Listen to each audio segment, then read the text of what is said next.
조두순, 김근식, 박병화 등 아동을 대상으로 하거나 상습적, 약탈적으로 끔찍한 성폭력 범죄를 저지른 고위험 성범죄자들 출소할 때마다 국민들께서 많은 불안감과 우려를 나타내셨습니다. 이들이 어디서 어떻게 거주할지는 국민의 일상적 안전과 직결되는 문제입니다. 거주지를 통제할 수 있는 방법이 전혀 없습니다. 한국형 제시카법 규정을 마련하게 되었다는 말씀드립니다.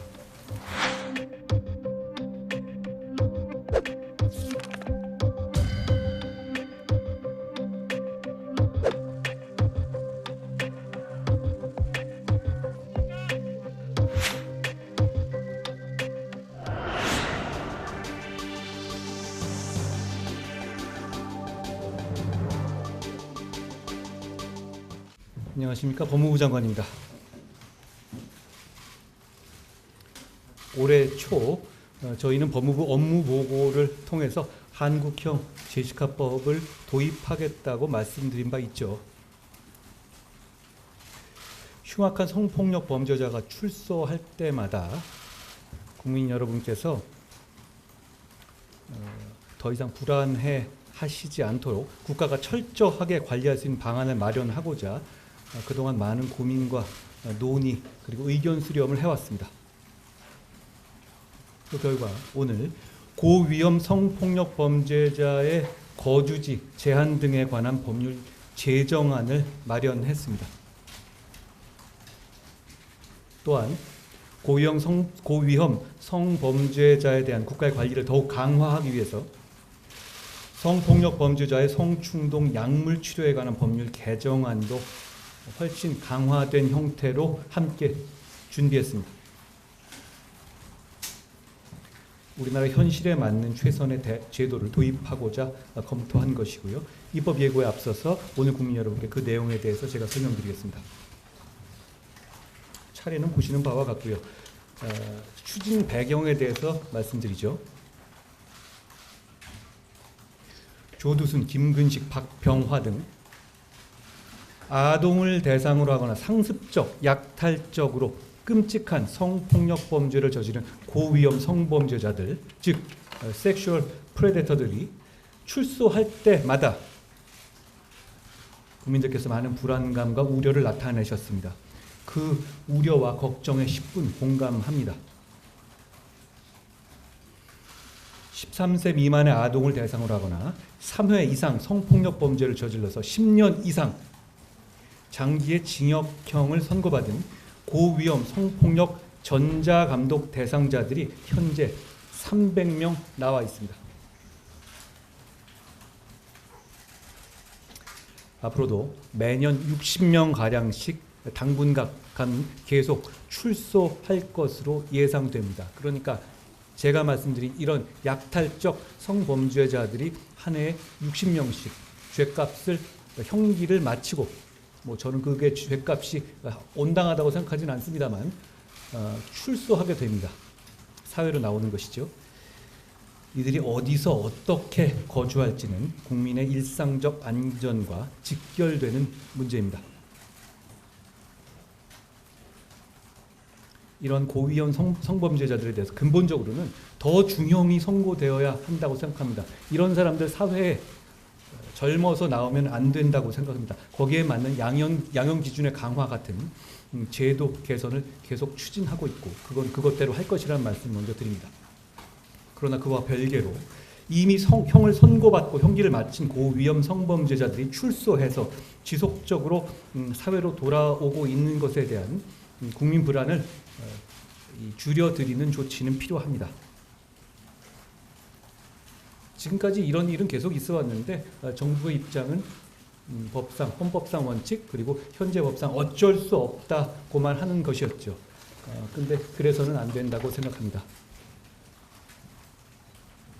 현재는 이들이 거주지를 통제할 수 있는 방법이 전혀 없습니다.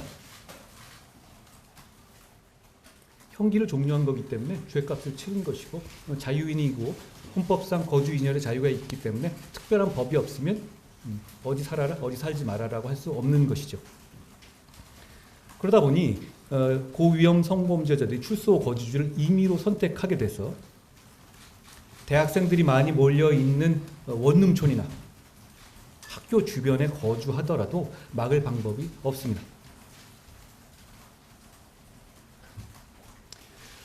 그러니까 그동안에 이런 사람들이 나올 때마다 우리 사회가 그 지역이, 정확하게 말하면 그 지역의 홍역을 치르는 상황이 반복되어 오지 않았습니까? 이런 현실에서 같이 한번 생각해 봐 주시죠.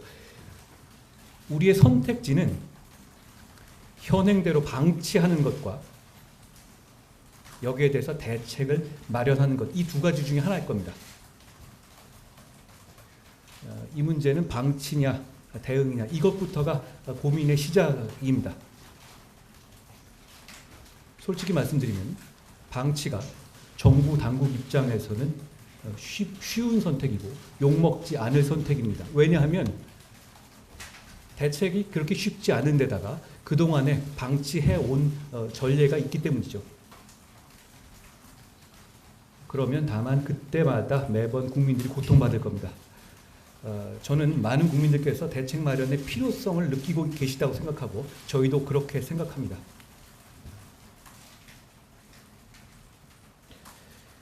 그 대책이라는 것은 이 두 가지 외에는 상상하기가 어렵습니다. 첫째, 각종 시설로부터 일정 거리 내에 거주를 금지하는 방법입니다. 예를 들어서 유치원이나 초등학교 주변에 500m 내에는 살지 못한다. 그게 플로리다에서의 제시카법의 출발점이었고 그렇게 하는 나라가 미국에서는 많이 있죠. 하는 주가. 둘째, 아예 특정 장소를 지정해서 거기 거주하고 감시하는 방식입니다. 두 가지 모두 각각의 장단점이 있습니다. 이 문제가 어려운 것은 이 두 가지 방식이 어떤 하나가 완전 무결하지 않다는 겁니다. 그렇기 때문에 미국에서도 여러 주에서 제시카법을 운용하는 법과 하면 같이 거주지 지정 방식도 병행하고 있습니다. 미리 말씀드립니다만 이건 가지 않은 어려운 길입니다. 좋은 의견, 저희가 제시해드리는 입법보다 더 좋은 방안이 있으시면 누구든 언제나 의견을 주시기 바랍니다. 입법 예고의 과정과 입법 과정에서 열린 마음으로 같이 논의하는 마음으로 더 좋은 방안이 있다면 수용하겠습니다. 7번 가볼까요? 저희는 해외 입법례와 연구 용역 결과 등을 검토하고 우리나라의 제도와 지형, 인구구조, 거주 형태 등의 현실을 고려해서 거주지 지정 방식으로 입법 방향을 정했습니다. 제가 처음에 말씀드릴 때는 첫 번째 방안을 먼저 설명드리지 않았습니까? 과거에는. 그 후에 기자 여러분도 그러시고 여러분들께서 여러 가지 제안을 주셨어요. 서울보호법, 도심보호법, 치안의 빈부격차를 조장한다는 등 그런 식의 이 지적이 있었는데요. 그 지적이 타당하다고 저희는 생각한 겁니다. 참고로 이게 완전히 새로운 것은 아닙니다. 왜냐하면 현재에도 주거가 부정한 전자감독의 대상자에 대해서는 준수사항의 하나로 거주지를 국가운영시설로 지정하고 있습니다. 언제부터냐면 2009년부터입니다. 15년 정도 해온 것이죠. 차이는 이 법안은 주거가 있고 자기가 어디 살고 싶어하는 사람을 사실상 강제로 어느 특정 지역에 살게, 특정 시설에 살게 하는 그런 차이가 있는 겁니다. 당초 법무부는 유치원, 학교 등 일정 시설로부터 거리 기준을 두어서 거주 제한을 적용하는 방식도 검토했지만 국토가 좁고 수도권의 인구 밀집도가 높은 우리나라의 현실상 간과하기 어려운 부작용이 우려됐습니다. 먼저 미국에서 확인된 것인데요. 제시카법의 도입 이후에 고위험 약탈적 성범죄자들이 실질적으로 거주가 가능한 지역이 부족해져서 상당수가 노숙자로 전락하게 됨으로써 오히려 해당 지역의 재범 위험성, 성범죄 재범 위험성이 증가한 면이 있다는 분석이 있었습니다. 또한 인구 밀집도가 높은 수도권과 도심 지역에 거주하는 고위험 성범죄자들을 그 외의 지역으로 내몰게 되는 결과가 돼서 치안 영역에서의 지역 격차나 빈부 격차 문제가 나타날 수 있다는 점도 저희가 깊이 고려했습니다. 시뮬레이션을 해보면 그런 시설 기준으로 봤었을 때 우리나라 대한민국의 어떤 산지 그리고 좁은 국토 그리고 인구 밀집도를 감안할 때 이런 사람들이 살 수 있는 곳이 굉장히 특정되게 됩니다. 그런 상황이 됐었을 때 과연 이 미국식의 당초의 제시카법에 의도하는 효과를 거둘 수 있겠느냐, 이런 부분에 대해서 여러 분의 지적이 있었고 저희도 그 부분을 깊이 숙고한 결과 그것보다 이게 더 낫다는 판단을 한 겁니다. 다시 돌아갑니다. 대책을 세우느냐 방치하느냐의 문제입니다. 저희는 대책을 세워야 한다고 판단했습니다. 그 대책은 두 가지 중에 하나입니다. 두 가지 중에 하나. 그 두 가지가 서로 약간의 장단점의 차이는 있다는 점을 다시 한번 상기시켜 드립니다.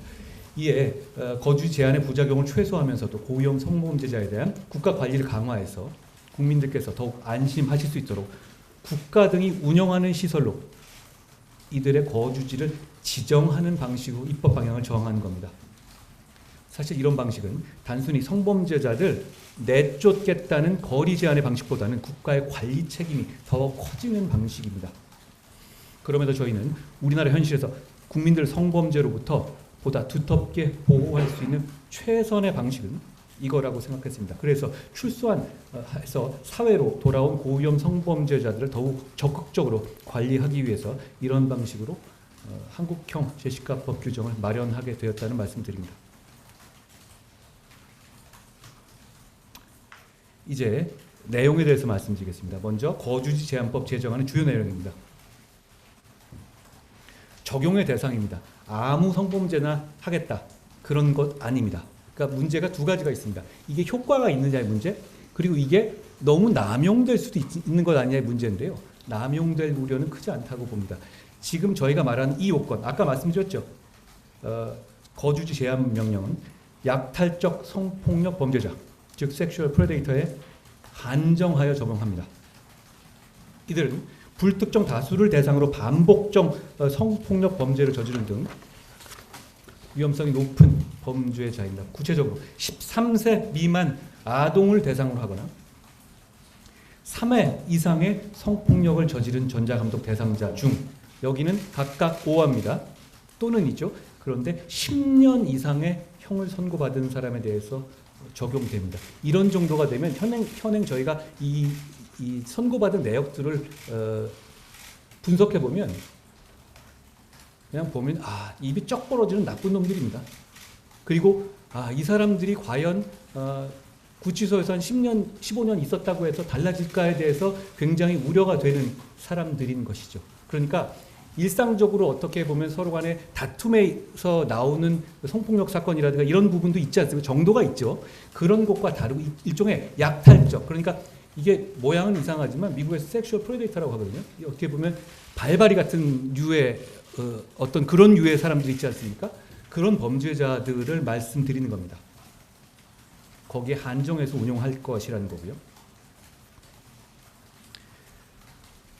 다음으로 절차에 대해서 말씀드리겠습니다. 고위험 성범죄자가 교도소에 출소하기 전 또는 이미 나가서 전자감독의 집행 중인 경우라도 거주지 제한이 필요한 경우, 그러니까 그 경우에도 어떤 가정 상황이라든가 거주 형태 그리고 그간의 치료받은 내역들을 봤었을 때 굳이 거주 제한이 필요하지 않다고 판단하는 경우는 안 할 수 있는 겁니다. 하나의 관문이 더 있다는 것이죠.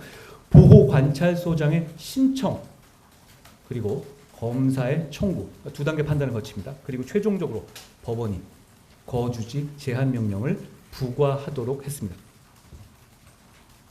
따라서 아직 출소하지 않은 고위험 성범죄자는 물론 현재 이미 출소해서 전자감독 중인 고위험 성범죄자에 대해서도 거주지 제한 명령이 적용될 수 있습니다. 잘 아시겠지만 보안 처분이기 때문에 소급표가 위헌이다라는 얘기는 이미 해결된 얘기입니다. 헌법재판소의 합헌 결정으로 인해서요. 그러니까 검사는 거주 제한 명령의 청구를 위해서 필요한 경우에 보호관찰소장에게 고위험 성범죄자에 대한 조사를 요청할 수 있습니다. 조사는 범죄 관련 사항, 피해자 관련 사항, 범죄자 관련 사항 등 다양한 항목에 대해서 이루어지며 특히 거주지나 거주 예정지의 주변 환경에 대해서도 조사해서 예컨대 어린이집이나 학교 등과의 거리, 그리고 주변의 어떤 주거하는 분들의 상황 등을 파악할 수 있도록 했습니다. 또한 고위험 성범죄자에게 성충동 약물 치료가 부과되었는지 여부도 조사해서 거주지 제한 명령 결정 과정에서 고려할 수 있도록 했습니다. 제가 모두에 말씀드렸다시피 거주 제한과 함께 성충동 약물 치료에 대한 이 내용을 강화한다고 말씀드렸지 않습니까? 서로 간에 좀 보완하는 면이 있습니다. 저희가 지금까지 분석해 본 결과 성충동 약물 치료의 효과는 대단히 크다라는 결론을 저희가 받았기 때문입니다. 이따가 나중에 설명드리겠습니다. 13번으로 할까요? 거주지 제한 명령을 받을 필요가 있다고 인정되는 경우 법원은 거주지 제한 명령을 결정하면서 거주지를 국가, 지방자치단체 등이 운영하는 시설로 지정해서 고위험 성범죄자가 주거부정자로 전락하는 것을 막고 관리를 더욱 강화하도록 했습니다. 거주지 제한 명령의 집행은 검사의 집행 지휘를 받아서 보호관찰관이 집행하게 되며 위치 추적과 거주지 방문 등을 통해서 이행 여부를 확인합니다. 아울러 거주지 제한 명령의 대상자 재범 방지를 위해서 관리 감독 강화 방안을 마련했습니다. 경찰 및 지자체와의 공조 체계를 구축하고 CCTV를 증설하고 거주 제한 대상자를 전담하는 보호관찰관을 지정하는 한편 야간 및 통학 시간 등 특정 시간대에 외출 제한하고 맞춤형 준수 사항을 추가하는 등 다양한 방안을 병행하겠습니다. 여기까지가 거주지 제한에 관한 겁니다. 향후 계획입니다. 10월 26일 입법 예고를 실시하고 충분히 의견을 수렴한 뒤에 이후에 최종안을 마련해서 신속히 국회에 제출하겠습니다. 오늘 제가 말씀드린 이유는 하나입니다. 이런 조치를 하는 이유는 하나입니다. 고위험 성범죄자의 주거 부정과 성적 이상 습벽으로 인한 재범이 억제돼서 국민 모두의 안전 보호에 도움이 되게 하려는 겁니다. 제 말씀은 여기까지입니다. 지금은 반등의 추세가 세지고 있는 모습이고요. 공급이 증가하면 가격이 어떻게 됩니까? 읽을수록 똑똑해지는 지식 뉴스. 스브스 프리미엄 스프.